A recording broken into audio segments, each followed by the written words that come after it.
Day 2 of Sankranti. Every year సంక్రాంతికి 3 days నేను ముగ్గులు అయితే వేస్తాను. ఫస్ట్ డే వచ్చేసి నిన్న వీడియోలో అప్లోడ్ చేశాను కదా, ఆ ముగ్గు వేశాను. ఇవాళేమో ఇలా ఫ్లవర్ డిజైన్ అయితే సెలెక్ట్ చేసుకున్నాను, సంక్రాంతి కాబట్టి మంచిగా ఉంటుంది చూడడానికని. ఫస్ట్ వచ్చేసి మనం ఫస్ట్ డే కరెక్ట్గా భోగి కుండలు అలాంటి ముగ్గు వేయాలి, అండ్ థర్డ్ డే వచ్చేసి రథం ముగ్గు వేయాలి. అందుకే ఇవాళ ఏది వేసుకున్నా సరిపోతుందని నేనైతే ఈ ముగ్గునైతే సెలెక్ట్ చేశాను. కలర్స్లో వచ్చేసి ఇంకా మా మామయ్య వాళ్ళ అక్క వచ్చింది, తను హెల్ప్ చేస్తుంది అనమాట. ముగ్గు మొత్తం నేనే కంప్లీట్ చేశాను.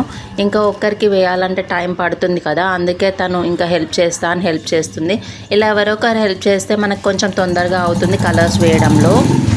ఇలా సంక్రాంతికి రోజు ఆవు వస్తే మనకు చాలా బాగా అనిపిస్తుంది కదా. మేమైతే ఇంకా దాన్ని మనస్ఫూర్తిగా మొక్కేసినాం అనమాట. నేను, నా కొడుకు, ఇంకా నా కూతురు వచ్చేసి. ఇలా నిన్న వచ్చింది ఫస్ట్ డే, ఇంకా ఇవాళ కూడా వచ్చిందనమాట సంక్రాంతి రోజు. ఇలా ఆవు దూడను కూడా తీసుకొచ్చారు, చాలా బాగా అనిపించింది. అది మనం బ్లెస్సింగ్ చేసుకుంటే చాలా మంచిది అనమాట. దానికి తెలిసిన ఏమనొద్దని కావాలేమో.